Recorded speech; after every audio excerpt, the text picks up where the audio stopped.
मान लो 1,00,000 रुपए 50,000 से 1,00,000 रुपए महीने कमा रहा है। यस कितने साल में फाइनेंशियल फ्रीडम अचीव? तो उसको 15 साल के बाद 1 करोड़ रुपए चाहिए।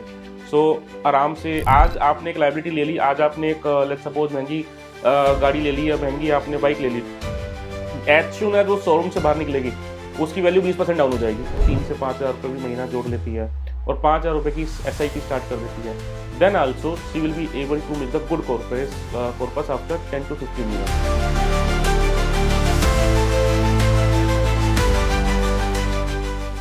Hello everyone, welcome to the Gut Feel Show. My name is Pranav Vashist and this is a podcast on mental well-being. Our today's guest is CA Deepak Gupta and today we discussed about the mindset about an investor who can move away from liabilities and move towards assets. Actually ना ये mindset जो हम बोलते आ रहे हैं कि गुजराती मारवाड़ी बनियों का mindset होता है पैसे कमाने का, आज उसको डिटेल में डिस्कस किया गया है। इस वीडियो को लास्ट तक देखिएगा, आपको समझ में आएगा कि ऐसा क्यों है कि सारा खेल माइंडसेट का है, क्यों हम पैसे खोते जा रहे हैं और क्यों आज की जनरेशन सिर्फ खर्चा करने पे ध्यान दे रही है। Keep watching this video till the end and comment below and let us know which are the guest you would like to see on the gut feel show. We'll get them to you. Thank you very much.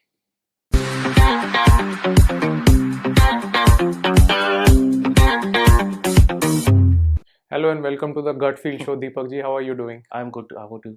I'm very good. As a CA मैं सबसे पहले शुरुआत करना चाहता हूँ आपसे। जो main सबको पता है एज अ CA लायबिलिटी और एसेट से कहानी शुरू होती है ज़िंदगी की और हर चीज़ की, चाहे Yes. प्रोफेशनल या पर्सनल लाइफ की बात करो।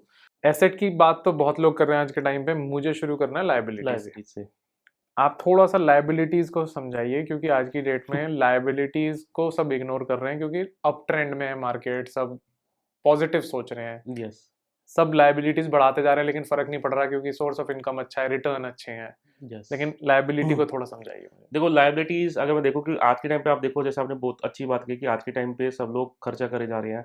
सो जिसकी सैलरी 50,000 की है मंथली एंड वो खर्चा कर रहा है 70,000 का, क्रेडिट कार्ड सबके पास हो चुके हैं, which is the itself liability. आपकी इनकम से ज़्यादा आप स्पेंड कर रहे हो जस्ट टू शो ऑफ, या फिर आपको कोई ज़रूरत नहीं है उस चीज़ की, विदाउट एनी अननेसेसरी रिक्वायरमेंट आप अमाउंट स्पेंड करे जा रहे हो। गाड़ी आपको लेनी है और आप ज़रूरत से ज़्यादा महंगी गाड़ी ले रहे हो, ठीक है, आपके बजट से ज़्यादा महंगी गाड़ी ले रहे हो। रीजन बीइंग आपके साथ वाले ने लिया, आपके कलीग ने लिया, आपके पड़ोसी ने लिया। घर की आपकी रिक्वायरमेंट 2 BHK 3 BHK है, लेकिन सिंस सामने वाले बंदे ने 4 BHK ले लिया है तो आपको भी 4 BHK चाहिए। सो आज के टाइम पे ना देखा देखी बहुत चल गई है। People are unnecessary spending the amount की ज़रूरत नहीं है और ज़रूरत से ज़्यादा अमाउंट स्पेंड करे जा रहे हैं। एक कपड़ों में, लग्जरी आइटम्स में, वॉचेज में, these all I will say that कि ये सब लाइबिलिटीज में आता है अनटिल अनलेस आपके पास बहुत ज़्यादा पैसा आ गया। सरप्लस हो तो अलग बात हाँ, सरप्लस है, बहुत अच्छी आपकी इनकम है, देन फाइन, मतलब बट इनफ्लो आउटफ्लो से ज्यादा ज़्यादा तो हो चलता है। तब चलता है। अदरवाइज नहीं कि आपके पास इनकम है ही नहीं एंड अननेसेसरी आप स्पेंड करे जा रहे हो क्योंकि आपको फ्लेक्सिबिलिटी मिल गई है Yes. क्रेडिट कार्ड की, आपके टाइम में देखता हूँ ना सबके क्रेडिट कार्ड है तो जितनी सैलरी नहीं होती उससे ज़्यादा क्रेडिट कार्ड से क्योंकि स्पेंड कर लिमिट लेते तो हैं। लिमिट कई तो गुनी ज्यादा ज़्यादा है। तो क्रेडिट कार्ड एक तरीके से आपको लालच देने वाली बात होती Yes. है। एंड आई थिंक फाइनेंस अगर आप पूरा उठा के देखो, चाहे इन्वेस्टमेंट से लेके कोई भी चीज ले लो, फाइनेंस में दो चीज आपको मारती Yes. हैं, वो है फियर और ग्रीड। यस, और आज की डेट में हम ग्रीड में फंसे हुए हैं Greed क्योंकि में। मार्केट अप ट्रेंड में है। Up trend. जिस दिन नीचे जाएगा वो अभी हम डिस्कस करेंगे रिसेशन के बारे में भी, Recession। क्योंकि पिछले कुछ सालों में जो जनरेशन ऐड हुई है इन्वेस्टमेंट सर्कल में, इन्होंने रिसेशन कभी Recession नहीं देखा देखा नहीं है। है। तो अगर आप मुझे समझाओ तो ग्रीड से आई थिंक लायबिलिटीज ट्रिगर होती हैं। यस, तो ग्रीड एक बहुत बड़ा रीजन है जिसकी ग्रीड की आप बात कर रहे हो। Yes, देखा obviously, देखी, देखा देखा-देखी। देखी इज ग्रीड। उसमें कई बार क्या होता है कि आप अगर लाइफ में किसी चीज से परेशान भी हो, एक कॉन्सेप्ट है retail therapy. Yes, retail therapy क्या होता है कि आप अपने आप को खुश करने के लिए शॉपिंग चले जाते हो क्योंकि आपको लगता है नई नई चीज खरीदने से आपको बेटर फील बेटर फील होगा। होगा। वो उस 2-3 घंटे के लिए होता है, बस वापस आते हो आप फिर से उस प्रॉब्लम में घुस Problem जाते हो। हो तो जाते हो। लोग अपनी लाइफ की प्रॉब्लम को सॉल्व करने का तरीका भी खर्चा करने से निकाल रहे हैं। यस, तो आई थिंक ये सब लायबिलिटीज की तरफ लेके जा रहे हैं। ऑब्वियसली आप देखो पुराने टाइम पे, आप देखो हमारे पेरेंट्स हमें से यही बोलते थे 2 जोड़ी कपड़ों में हम ये कर लेते, वो कर लेते थे। अब आज के टाइम में हर बंदे के पास जूते देखोगे तो 10 जोड़ी जूते हैं, कपड़े देखो तो कलेक्शन का कॉन्सेप्ट collection चला हुआ को है कि चला हुआ स्नीकर है। कलेक्शन और ये हाँ, सब। सो वॉचेस का कलेक्शन, किसी भी चीज़ का ले लो, गाड़ियों का collection, these all are the liabilities, they are not earning income for you. इनमें से कोई भी चीज़ से आपको एक एडिशनल इनकम नहीं आ रही है।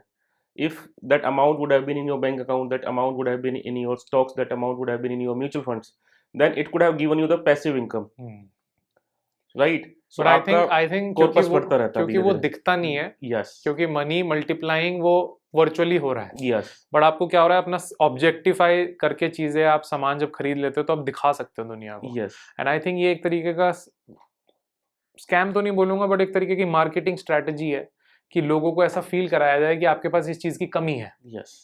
और इसको आपको लेना चाहिए, और यही लोगे तो लाइफ में बेटर फील करोगे। मतलब वो लगता है कि ये नहीं लिया तो पता नहीं हमने ज़िंदगी में कुछ करा ही मिस नहीं। आउट कर दिया। तो हाँ, हर आदमी सारे होर्डिंग बोर्ड्स वगैरह देख के ये सोचता है कि यार ये लेना है, ये लेना है। एक गोल सेटिंग वाली चीज तो अच्छी होती है, बट गोल इतने शॉर्ट टर्म हो गए हैं। एक पहले गोल होता था कि 10 साल बाद एक घर एक घर बनाऊंगा। बनाऊँगा, इसका क्या मतलब होता था कि 10 साल तक पैसे बचाऊंगा, बचाऊँगा, मल्टीप्लाई करूंगा, फिर 10 साल बाद 10 घर बनाने का सोचेंगे। सोचेंगे, तो इसका मतलब बीच में आप लाइबिलिटी नहीं बढ़ा लायबिलिटीज़। रहे हो, एसेट बना रहे हो। अभी क्या है कि परसों घड़ी लेनी है, 6 महीने बाद गाड़ी लेनी है, तो इवेंचुअली आई थिंक आपके पास पैसा नहीं बचता पैसा है। ही नहीं बचता क्योंकि सारा क्रेडिट कार्ड से या जितनी भी सैलरी आती है, वो सारा अमाउंट तो इसी चीज़ों में लग जाता है।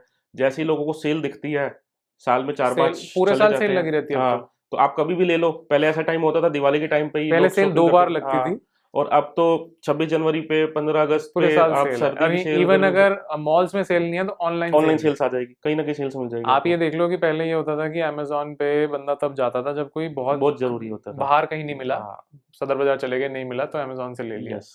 अभी अमेज़न आपको नहीं भी चाहिए तो आप अमेज़न कार्ट में डाल कार्ट के में डाल रखते के हो। रखते हो। कम से कम नॉर्मल एवरेज इंसान की कार्ट में 2 से 3 हज़ार रुपए का सामान पड़ा रहता है, और वो कार्ट में रहता है और अमेज़न पे आप एक बार सर्च कर लेते हो तो वो आपको कीप ऑन एड दिखाता शोइंग रहता है। दिखाता रहता है। एंड उसकी वजह से आप टेम्प्ट हो जाते हो कि यार आज सेल आ गई है, हाँ, तो परचेज कर लेते हैं। हाँ। आइडियली सेल तो है ही नहीं क्योंकि वो अमाउंट को इन्होंने इन्फ्लेट कर दिया और उतना डिस्काउंट दे दिया। So amount remains same, but एक साइकोलॉजिकल है कि आज सेल आ गई तो चलो आज खरीद लेते हैं। आई थिंक बहुत बड़ा गेम तो साइकोलॉजिकल चल रहा है, साइकोलॉजिकल है। सेल वगैरह का प्लस यस, रिटेल थेरेपी का, क्योंकि आपको ऐसा फील कराया जाता है कि आपको बाहर निकलो, शॉपिंग करो, क्योंकि यस। बहुत सारी चीजें जुड़ी हुई हैं उससे। कंपनी बिजनेसेस जुड़े हुए हैं, बिजनेसेस सारे गिरेंगे तो बिज़नेस इसी से चल रहे हैं। जीडीपी गिरेगा जी, बहुत सारी चीजें जुड़ी रहती हैं। तो ये आपको बेसिकली ये समझना जरूरी है कि me against the world.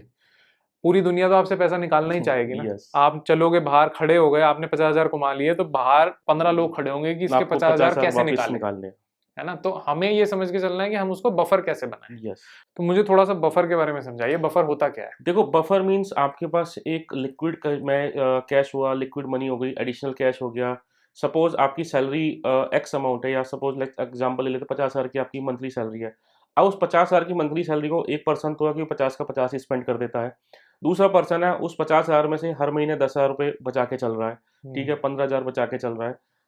Preparing for the worst scenario in future, कि कभी अगर जॉब चली गई या रिसेशन आ गया या कभी ऐसा सिनेरियो आ गया कि जॉब नहीं है या कोई इनकम के सोर्सेज बंद हो गए, तो एटलीस्ट मेरे पास इतना पैसा रहे कि मैं 3-4 महीने 4-5 महीने के लिए उस पैसे से सर्वाइव कर सकता हूँ, मेरी फैमिली को उस पैसे से सर्वाइव कर सकता हूँ, मुझे किसी से मांगने की जरूरत नहीं पड़ेगी।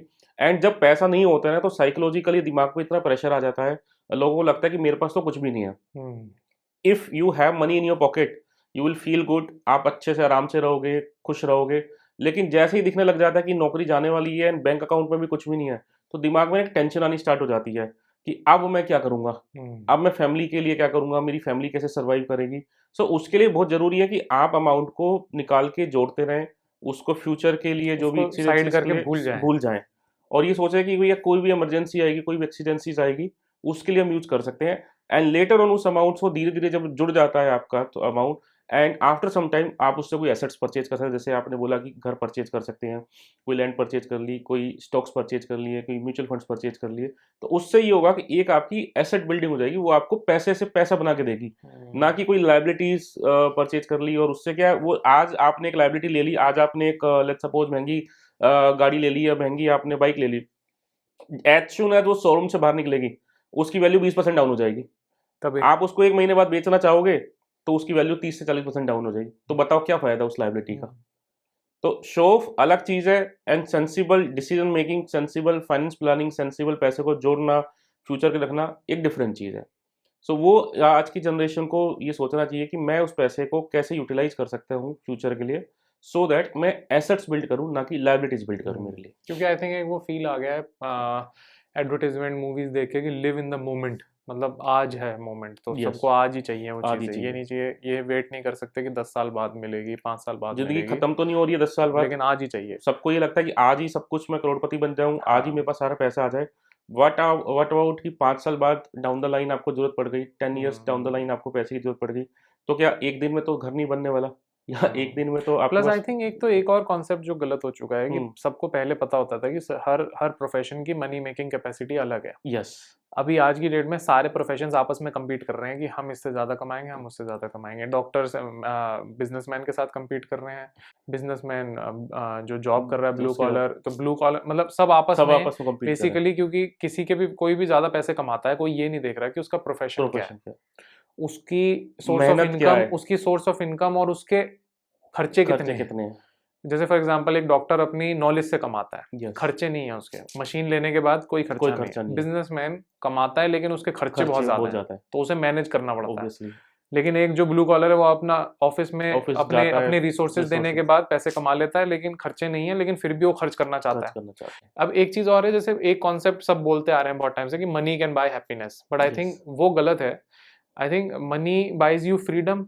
आई थिंक आपका क्या फाइनेंशियल मानना फ्रीडम, है इस बारे में? देखो मनी क्या करेगा आपके लिए अगर आपके पास मनी है तो? अगर देखो मनी है तो हैप्पीनेस तो मैं नहीं बोलूंगा, लेकिन एक फाइनेंशियल फ्रीडम रहती है।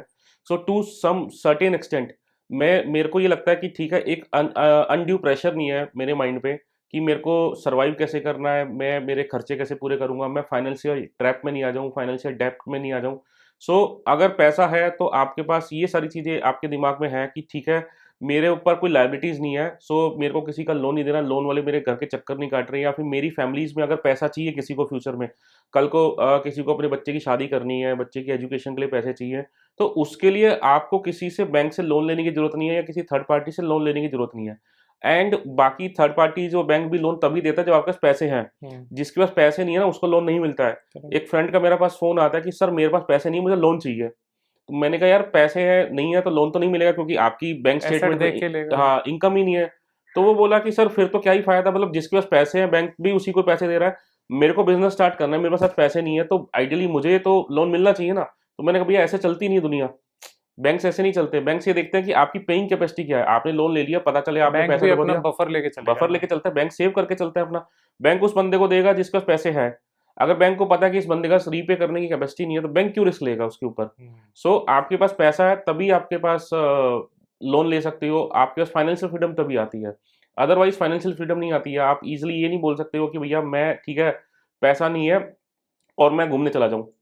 You do anything, you need money, whether you want to go for the travel, whether you want to stay in the home, whether you want to do the marriage, you want to go for the higher studies, money needs for everything। But happiness के लिए obviously आपका mind एक मतलब this खुश होना freedom, चाहिए। हाँ, ये जो फ्रीडम है यही आपको हैप्पीनेस की तरफ लेके जा सकता है, क्योंकि आप एक तरह से इससे मेंटली फ्री हो फ्री जाओगे हो जाओगे। कि आपके पास ये फ्रीडम है कि मुझे ये टेंशन नहीं लेनी है डेली, तो आप चार चीजें और सोच सकते हो, वरना बाकी चीज़ों लाइफ की में टेंशन इंसान ले यहीं सकते हो फंसा आप। रह जाता है। हाँ, बाकी चीज़ों की टेंशन ले सकते हो, पैसे की टेंशन हाँ, बहुत ज़्यादा पेनफुल रहती है। बट आई थिंक ये जो फाइनेंशियल फ्रीडम है ये भी स्टेप बाय स्टेप प्रोसेस है, यस। एकदम से नहीं अचीव हो नहीं सकता। नहीं हो सकती। मेरे ख्याल कितने आपके अंदाजे से कितना साल लगता है किसी को जो नॉर्मली मान लो 1 लाख रुपए, 50,000 से 1 लाख रुपए महीने कमा रहा है, यस। कितने साल में फाइनेंशियल फ्रीडम अचीव देखो करता है? It depends on the person to person कि उसका गोल सेट क्या है, उसके पास पहले से क्या एसेट्स हैं, क्या लायबिलिटीज हैं। बट मेरी माने तो अगर स्टार्टिंग फ्रेश मानो, हाँ फ्रेश कॉलेज से मानो, जॉब अगर में ज्वाइन करें। अगर जॉब में ज्वाइन करा है, अगर कोई बंदा है कि उसको 15 साल के बाद 1 करोड़ रुपए चाहिए, सो आराम से after 15 years he can achieve the corpus of 1 crore rupees. 15 साल, अगर वो 15,000 रुपये हर महीने विद 15% CAGR इन्वेस्ट करेगा, तो 15 साल के बाद उसके पास 1 करोड़ रुपए का कॉर्पस आराम से इकट्ठा हो जाएगा रेगुलरली। अगर उसी को वो अनदर 15 साल और कर देता तो वो 10 करोड़ रुपए उसके पास इकट्ठे हो जाएंगे। आई थिंक 10 करोड़ रुपए किसी के पास आ जाए या 5 करोड़ किसी के पास आ जाए, तो वो बंदा एक फाइनेंशियल फ्रीडम अचीव कर सकता है। उस टाइम पे वो बंदा सोच सकता है कि ठीक है अब मुझे नौकरी नहीं करनी है, मैं नौकरी छोड़ देता हूँ एंड अब मेरे को रिटायरमेंट की ज़िंदगी जीनी है। और क्योंकि आपके पास एक कॉर्पस इकट्ठा हो गया, तो उस कॉर्पस से आप पैसा हर महीने निकाल लेते हो, 2 लाख 3 लाख, एंड जो आपके खर्चे, मंथली खर्चे, डेली खर्चे के लिए, that amount is sufficient for you.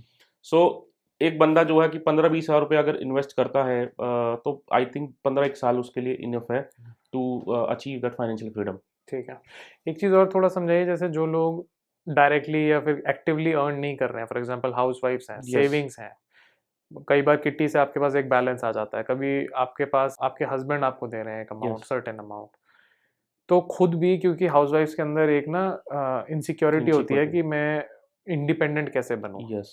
तो वो क्या कर सकते हैं देखो, सिचुएशन में? आपने देखा होगा बहुत अच्छा एग्जांपल जो आपने दिया है। ये एग्जांपल हमने देखा था कोविड के टाइम पे। इतना पैसा हाउसवाइफ्स के से पास से निकल के आया था, इवन हस्बैंड्स को भी नहीं पता था कि कितना मेरी कैश वाइफ पड़ा के है घर में? पास इतना हाँ। कैश पड़ा है, मेरे घर में इतना कैश रखा हुआ है। बिकॉज़ जो इंडियन हाउसवाइफ्स हैं वो पैसे की अहमियत को समझती है। सो जो भी हस्बैंड आपको मंथली पैसा देता है जोड़ने के लिए, उसमें से आप कुछ अमाउंट निकाल के अपने बिज़नेस कर सकते हो आप। आजकल तो मैंने देखा कि ऑनलाइन सब जगह पॉसिबल है। घर से बुटीक घर चल से रहा है, बुटीक चल रहा हाँ, बहुत है, कुछ चल साड़ी रहा का है। बिज़नेस चल रहा है, सूट का बिज़नेस चल रहा है, अचार बना एनीथिंग के सेल कर चल रहे रही हैं, है। बहुत कुछ चल सो सकता है। Anything you can do. आप उसी अमाउंट से आप फ्यूचर के लिए अपना धीरे-धीरे पैसा जोड़ सकते हो। उसी अमाउंट से आप सेविंग कर सकते हो, चाहे आप बैंक में जमा करा रहे हो, चाहे आप म्यूचुअल फंड्स में जमा करा रहे हो। बिकॉज़ म्यूचुअल फंड्स में क्या है कि रिटर्न्स अच्छी आ जाती है, इसलिए मैं हम्म। हमेशा बोलता हूँ म्यूचुअल फंड्स। वो आपको 15 से 20% के बीच में रिटर्न दे देता है। बैंक की एफडी जो है आपको 7 से 8% रिटर्न देती है। तो अगर आपके पास एक हाउसवाइफ है, अगर वो 3 से 5,000 रुपए भी महीना जोड़ लेती है और 5,000 रुपए की एसआईपी स्टार्ट कर देती है, then also she will be able to make the good corpus after 10 to 15 years। Correct. और उसके लिए उनको कुछ नहीं करना, मतलब she is not suppose to do any mathematical calculation या दिमाग लगाना है कि कहाँ जा रहा है कहाँ नहीं जा रहा। एसआईपी में डाले, एक पर्टिकुलर अच्छे बंदे को पकड़े जो कि एडवाइस कर सके उनको, एंड अकॉर्डिंगली एक बार डालना स्टार्ट कर देगा। उसका 10 साल कुछ नहीं करना, 10 साल का खुद देखेगी कॉर्पस इतना इकट्ठा हो गया। उनको खुद को भी नहीं पता चलेगा कि मेरा इतना कॉर्पस हो हम्म। गया, हस्बैंड को भी नहीं पता चलेगा। क्योंकि एक चीज हुई थी कोविड में, लोग घरों में कैश तो बहुत निकला बहुत था, बहुत लेकिन निकला था। वो इतने सालों का मल्टीप्लाई कभी नहीं हो पाया। नहीं हो पाया क्योंकि स्टेगनेट पड़ा था बैंक पैसा, बैंक में भी नहीं गया, कहीं घर भी नहीं पे ही गया रखा था, बेसिकली। तिजोरी अच्छी में बात रखा तो था। ये है कि चलो हाँ, इमरजेंसी के टाइम इमरजेंसी की जरूरी था जरूरत तो था। मिल गया। लेकिन अगर वो इस इमरजेंसी में से भी 50% रख लें घर में, इन्फ्लेशन कवर नहीं हो पाया ना। 50% अपना उसको इन्वेस्ट करना शुरू कर दें, तो ओवरऑल बच्चे के खर्चे वगैरह में, अपने बहुत खुद ज्यादा के फायदा। खर्चे में, मतलब किसी को किसी हाउसवाइफ को कुछ खरीदना है तो 10 बार सोचना नहीं पड़ेगा, वरना टेंशन हो सोचना जाती है पड़ता घर है। में, है ना? आप सोचो ना कि इन्फ्लेशन मीट नहीं कर पाए, वो हम्म। अमाउंट जो घर पे रखा रहा, तिजोरी में रखा रहा, किचन के डब्बे में रखा रहा, या जहाँ पे भी रखा रहा, अगर उसी अमाउंट में से जैसे आपने बताया आधा पर अमाउंट भी अगर हम म्यूचुअल फंड में लगा देते, तो हमारा इन्फ्लेशन कवर हो जाता। 7% 6% के आसपास हम्म। इन्फ्लेशन है, एंड 15% की रिटर्न मिल रही है। सो आप सोचो कि 10% एडिशनल आपको एक रिटर्न्स मिल रही है। सो उससे ये होता कि आपका पैसा मल्टीप्लाई होना स्टार्ट हो जाता। हम्म। ठीक है, जो कि अभी सपोज आपके पास घर पे रखा है 1 लाख रुपए, और वही अमाउंट आपका हो सकता है 10 साल बाद आपको 5 लाख हो जाता। हाँ। तो सो वही आई थिंक वो अपॉर्चुनिटी है, और हाउसवाइफ्स के पास टाइम भी होता है, तो थोड़ा ऑब्वियसली बहुत अगर आप रिसर्च करें तो आज की डेट में सब अवेलेबल है। आराम से। पर मतलब थोड़ा बस ये है कि आपको अवेयर रहना पड़ेगा, स्कैम से बचना पड़ेगा। क्योंकि कुछ चीजें कई बार वो डर जाते हैं डर कि जाते कॉल हैं, आ रहा है, कुछ आ रहा है, ओटीपी मांग रहे हैं, ये है वो वो है, तो सब ना वो, करें हाँ, तो ऑब्वियसली। उस चीज से बच के रहें, तो आई थिंक आपके पास अपॉर्चुनिटी तो आज की डेट में है पैसे बहुत मल्टीप्लाई आज करने के की। टाइम इतनी अपॉर्चुनिटीज है, बंदा घर से कुछ भी कर सकता है। हाँ, घर से आप ऑफिस पैसे की बना जरूरत भी सकते नहीं, हो। आप इतना पैसा घर से बना सकते हो कि आपको ऑफिस जाने की जरूरत नहीं है। थोड़ा पढ़ने की और थोड़ा समझने की जरूरत है। यस। ओवरऑल आपके क्या एडवाइस है फॉर द यंग जनरेशन, जो आज की डेट में अभी कोविड के टाइम से इन्वेस्ट करना शुरू किया है और उनकी मान लो पहली जॉब है? यस। क्या एक मुझे थोड़ा सा माइंडसेट समझाइए, क्योंकि जैसे हमारे यहाँ बोला जाता है कि सबसे ज़्यादा पैसे कमाने वाले जो माइंडसेट है, फॉर एग्जांपल मैं कोई वो नहीं कर रहा हूँ, डिस्टिंक्शन नहीं बना रहा, लेकिन बिजनेस आप देख लो, मारवाड़ी, गुजराती, पंजाबी, ऑल दी बनियाज, तो सब एक डोमिनेट कर रहे हैं, लेट्स से 70% तक का मार्केट। यस। ऐसा कुछ तो अलग होगा। सब बोलते हैं दिमाग अलग चलता है, तो क्या है ये माइंडसेट, क्या है ये? देखो, दिमाग तो चलता ही है, प्लस साथ साथ एक saving tendency, saving habit, plus पैसे की अहमियत को समझना। ये जो आपने बताया ना कि Gujju, Marwaris, Banias, because we like being Bania family, we all know that कि पैसे की इम्पोर्टेंस कितनी है। ठीक है, आप उसको अननेसेसरी अगर स्पेंड करना स्टार्ट कर देते हो, ठीक है, तो आपके वो कुछ काम नहीं आता है। बट उसी पैसे को आप सही जगह इन्वेस्ट करते हो, उसी पैसे को आप सही जगह पे लगाते हो, चाहे बैंक में रख रहे हो और कुछ कर रहे हो, देन वो पैसा आपको मल्टीप्लिकेशन का काम कर देता है। जैसे कि वो आपने बोला कि आजकल की हमारी यंग जनरेशन जो है, जो यंग जनरेशन है, वो कैसे इसका बेनिफिट ले सकती है, वो कैसे अपने पैसे को इंक्रीज कर सकती है, बढ़ा सकती है। तो यंग जनरेशन को ये बहुत समझना जरूरी है कि देखा देखी ना करे किसी की। आपके पास जो भी आ रही है इनकम, किसी की 50,000 सैलरी है, किसी की 1 लाख है, किसी की 70,000 है, किसी की 80,000 है। आप अपनी जो नेसेसिटी है उसको सबसे पहले फुलफिल करो। नेसेसिटी को फुलफिल करने के बाद आप देखो कि आपके पास कितना अमाउंट स्पेयर में बच गया। जो अमाउंट अब आपके स्पेयर में बच गया, उस अमाउंट में से आप इन्वेस्टमेंट के लिए पैसा निकालो। पहले क्या होता था ना कि लोग इनकम अर्न करने के बाद उसमें से पहले इन्वेस्टमेंट के लिए पैसा निकालते थे। या मैं बोलूँ कि जो ये माइंडसेट आपने बताया, वो लोग पहले इन्वेस्टमेंट के लिए पैसा निकाल लेते हैं, फिर बोलते हैं कि अब जो पैसा बचा ना उससे हम खर्चा करेंगे। लेकिन जो आजकल की यंग जनरेशन उल्टा करती है, वो कहते हैं पहले हम खर्चा करेंगे, उसके बाद जो पैसा बचेगा ना फिर हम इन्वेस्ट करेंगे। तो उसमें क्या होता है कि पैसा बचता ही नहीं है मंथ के आखिर में, उसके बाद लायबिलिटी बन जाती है क्योंकि क्रेडिट कार्ड से आपको खर्चा करने पड़ जाता है। सो अगर आप पहले ही निकाल दोगे कि भैया मेरी सैलरी है 1 लाख रुपए की, अब 1 लाख में से मैं आराम से 20 से 25 हज़ार रुपए महीना आराम से निकाल के साइड में रख सकता हूँ फॉर द कॉर्पस, कि मेरे को कॉर्पस बनाना है।